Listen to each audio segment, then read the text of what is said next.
అందరికీ నమస్కారం అండి. ఈ వీడియో వచ్చేసి ఒక షార్ట్ వీడియో పోస్ట్ చేశాను కదండి, కనుమ నెక్స్ట్ డే మనం ఫామ్కి వెళ్ళామని.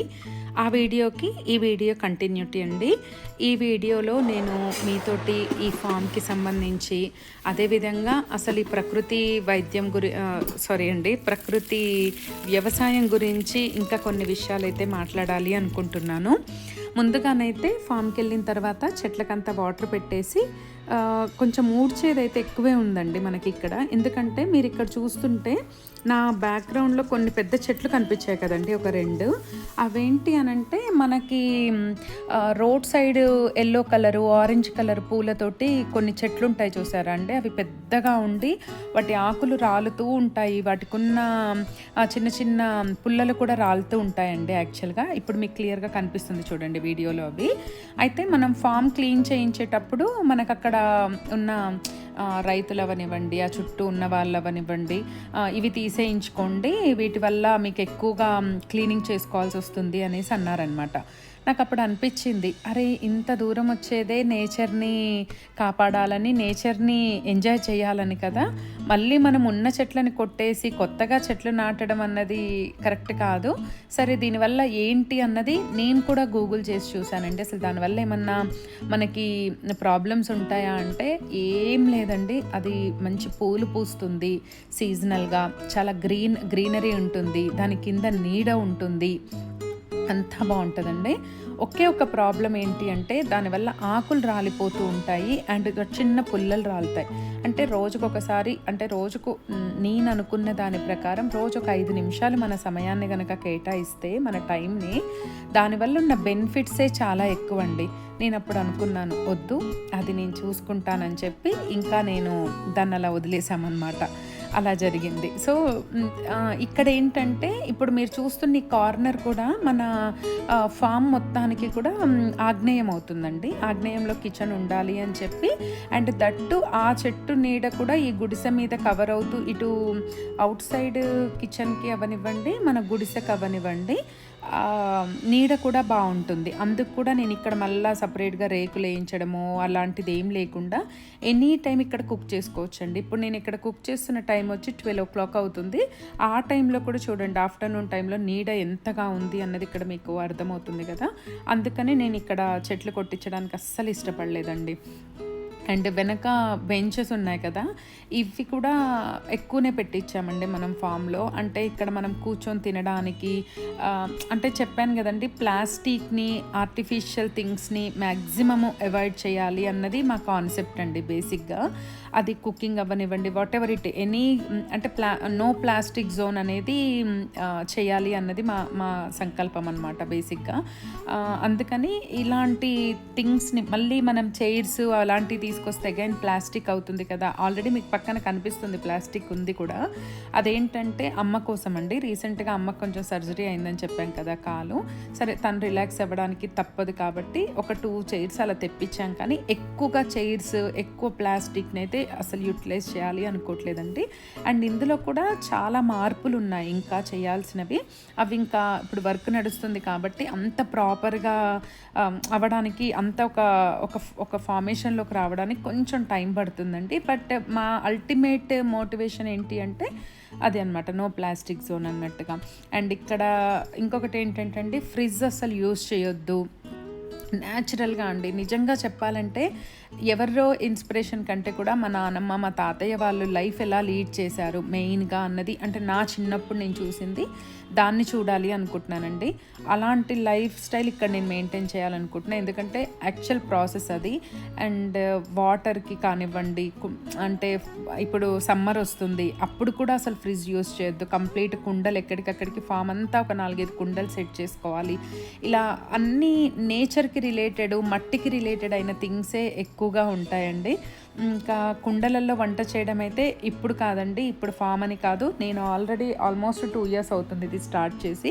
కాకపోతే కొత్తగా కుండలు మాత్రం నేను మీకు ఒక షార్ట్ కూడా చేసి పెట్టాను కదండి, మనకు ట్రెడిషనల్గా అన్నీ దొరుకుతాయి అని చెప్పి జూబ్లీ హిల్స్ ఫిల్మ్ నగర్ దగ్గర దొరుకుతాయి అనేసి ఒకటి రీల్ కూడా పెట్టాను కదా. అలా కొన్ని కొన్ని అప్డేట్ చేసుకుంటున్నాను తప్పితే మ్యాక్సిమము నా లైఫ్ స్టైల్లో ఎక్కువగా నేచర్ రిలేటెడ్ థింగ్స్ ఉండాలి అన్నది నా అల్టిమేట్ థింగ్ అండి.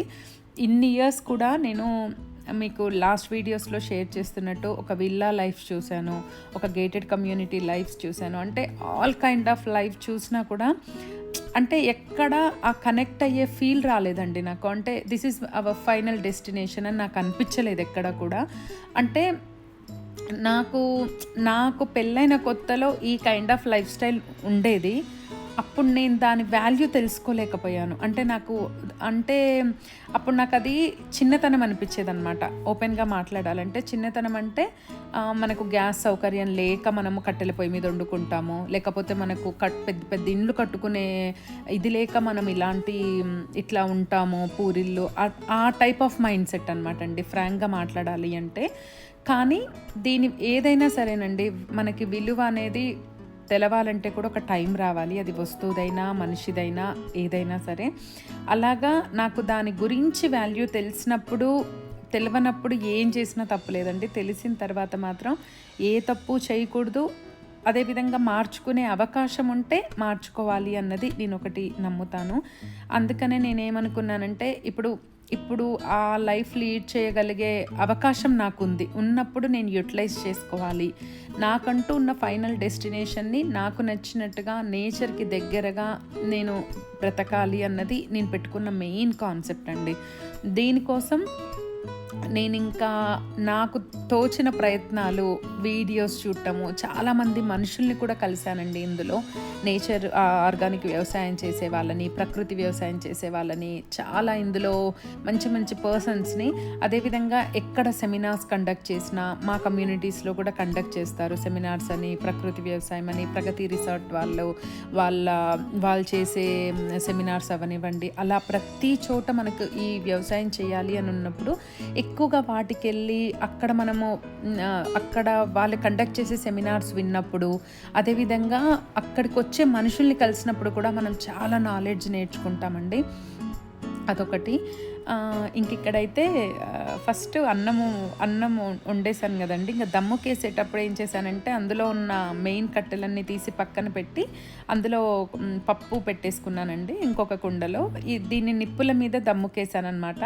అసలు అన్నం ఎంత బాగా అయిందంటే, అంటే ఇప్పుడు ఊర్లో విలేజ్లో ఇలా వండుకొని తినే వాళ్ళకి ఇందులో ఏముంది అని అనిపిస్తుంది, కానీ ఒక ప్లాస్టిక్ లైఫ్ చూసి అలాంటి లైఫ్ చూసిన నాకైతే ఇది నాకు ఒక తెలియని సాటిస్ఫాక్షన్ ఇస్తుందండి. ప్రతి పని కూడా ఒక హ్యాపీనెస్, ఒక సాటిస్ఫాక్షన్ ఇస్తుందన్నమాట. అది ఫీల్ అవుతూనే అర్థమవుతుందండి. అది నా మనసుకు చాలా కనెక్ట్ అయింది.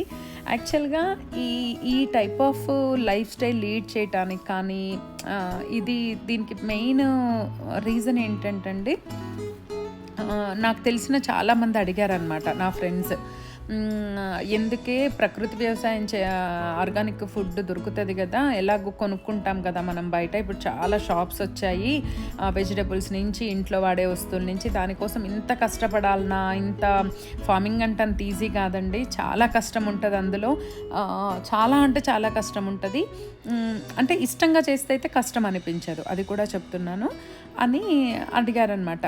అయితే అప్పుడు నేను వాళ్ళకు చెప్పే సమాధానం కంటే కూడా నా మనసుకు నేను కూడా ఈ వ్యవసాయం మొదలుపెట్టే ముందు, ఈ లైఫ్ స్టైల్ని ఎంచుకునే ముందు నేను బాగా ఆలోచించానండి.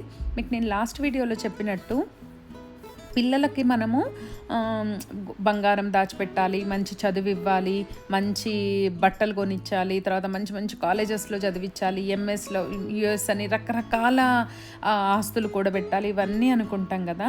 అలాగనే వీటన్నిటితో పాటు ఈ వ్యవసాయానికి మనం తినే ఫుడ్ మనమే చేసుకోవాలి, దానికోసం మనం ఇన్వెస్ట్ చేసుకోవాలి, దానికోసం మనకంటూ కొద్దిగా ప్లేస్ పెట్టుకోవాలి, ఆ టైప్ ఆఫ్ లైఫ్ స్టైల్కి అలవాటు పడాలి అన్నది కూడా పార్ట్ ఆఫ్ దట్ అని నేను అనుకున్నాను అండి. అండ్ దట్ మెయిన్ రోల్ అని కూడా అనుకున్నాను అన్నిటికంటే ఇది.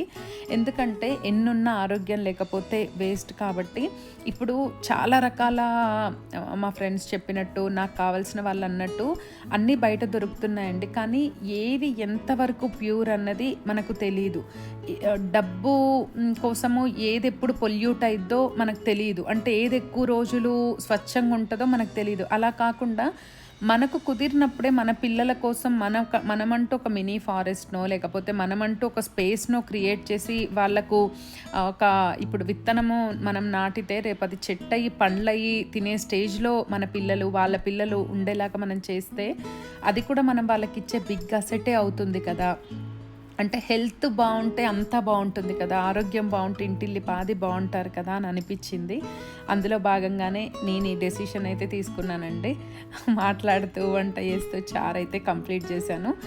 పెసరపప్పు, పాలకూర, టమాటో వేసేసి కర్రీ చేశానండి. ఈ ఆకుకూరలు కూడా నేను చెప్పినట్టు ఆర్గానిక్ దగ్గరే తీసుకొని వస్తున్నాను, ఆర్గానిక్ ఫార్మ్స్ వాళ్ళ దగ్గరే. కొంచెం రేట్ ఎక్కువే కానీ మనకు ఒక సాటిస్ఫాక్షన్ అండి, మందులు కొట్టనివి తింటున్నామని. ఇంకొక 10-15 రోజులైతే మన ఫామ్లోనే తెంపుకొని మనమే డైరెక్ట్గా తినొచ్చు. నాకు పెద్ద పెద్ద కోరికలు కూడా ఏం లేవండి. విలేజ్ లైఫ్ స్టైల్ మెయింటైన్ చేస్తూ మన చేతులతో పండించిన కూరగాయలతో పండ్లతో మనం వండుకొని తింటూ, కుదిరితే ఎక్కువగా ఉంటే మన ఇంట్లో వాళ్ళకి నలుగురికి పంచుతూ ఉంటే అదే చాలండి. మన నెక్స్ట్ జనరేషన్కి నేను ఇచ్చే అన్ని అసెట్లో కల్లా ఇది ఒక బిగ్ అసెట్ అవ్వాలన్నది కూడా నా తాపత్రయం అనమాట. అంటే ఆరోగ్యాన్ని ఇస్తున్నట్టే నేను ఇలాంటి ఒక వనాన్ని వాళ్ళకి రెడీ చేసిస్తే. అంతే కదండి, లైఫ్లో ఎన్నున్నా సాటిస్ఫాక్షన్ అనేది లేకపోతే లైఫ్ వేస్ట్ అని నేను ఎక్కువ నమ్ముతా. అండ్ లైఫ్లో నేను దేన్నైనా యాడ్ చేసుకోవడానికైనా డిలీట్ చేసుకోవడానికైనా ఎక్కువసేపు ఆలోచించానండి. అంటే నా మనసుకు ఏదైనా కష్టం అనిపిస్తుంది అంటే నేను చాలా దూరం వెళ్ళిపోతా, నా మనసుకు సంతోషం అనిపిస్తుంది అంటే ఎంత కష్టమైనా దాన్ని సాధించుకుంటా అండి. అది మనుషులైనా, అది వస్తువైనా, ఇంకేదైనా. అది ఇంకా నా నేచర్ అంతే. ఇంకా మొత్తం వంటంతా రెడీ అయిన తర్వాత ఇలా చాపేసుకొని అయితే వండిని అన్నీ పెట్టేసుకొని ఇంట్లో వాళ్ళందరికీ సర్వ్ చేసి నేను కూడా పెట్టుకున్నాను అనమాట. కట్టెల పొయ్యి మీద వండితే ఆ టేస్టే వేరబ్బా, మీరేమన్నానండి. ఆల్రెడీ ఎక్స్పీరియన్స్ ఉన్నోళ్ళు అయితే అవును అనుకుంటారు. నిజంగా అండి, అసలు నెక్స్ట్ లెవెల్ టేస్ట్ మాత్రం. ఈ గ్యాసులు ఇవన్నీ దేనికి పనికిరావు. కుండలు, మట్టి పొయ్యిలు, కట్టెల పొయ్యిలు, ఆహా, తిన్న ముద్ద కూడా ఒంటికి పడుతుందండి. మా పన్నమ్మాయి చెప్పేదండి, పొయ్యిలు కట్టిన అమ్మాయి, మీ ఇంట్లో గ్యాస్ ఉందా అంటే గ్యాస్ మీద తింటే మాకు ఒంటికి పట్టదమ్మా, మాకు పెయికి ఎక్కదు, మాకు కట్టెల పొయ్యి మీద తింటేనే అది పెయికి ఎక్కుతుంది అని. నిజమేనేమో అనిపించింది నాకైతే ఆమె మాటలు. అంటే 4 రోజు నేను ఇక్కడ తింటూ మళ్ళీ ఇంటికాడ తింటే నాకు అసలు సాటిస్ఫాక్షనే రావట్లేదు. ఇంకా ఫైనల్గానైతే తర్వాత కొంచెం పనులు ఉంటే నాటేసుకోవడము అలాంటి పనులు ఉంటే అవన్నీ కూడా కంప్లీట్ చేసేసుకున్నానండి. ఇక సాయంత్రం మళ్ళీ సిటీకి బయలుదేరాలన్నప్పుడు గిన్నెలన్నీ క్లీన్ చేసుకోవాలని చెప్పి ఈ కట్టెల పొయ్యిలు పెడుతున్నప్పుడు వచ్చే బూడిదని మన కంట్లు తోమడానికి, మన మట్టి కుండలు తోమడానికి వాడుతున్నానండి.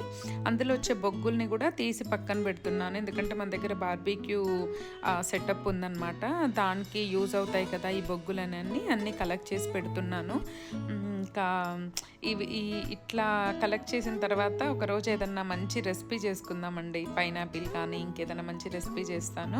సో ఫైనల్గా గిన్నెలన్నీ కడిగేసుకొని సిటీకి అయితే బయలుదేరాము. మీ అందరికీ నేను పంచుకున్న నా అభిప్రాయాలు నచ్చితే ఖచ్చితంగా కామెంట్ చేయండి, వీడియోని లైక్ చేయండి, సబ్స్క్రైబ్ కూడా చేసుకోండి. మళ్ళీ మంచి వీడియోతో కలుద్దాం. అంతవరకు సెలవు.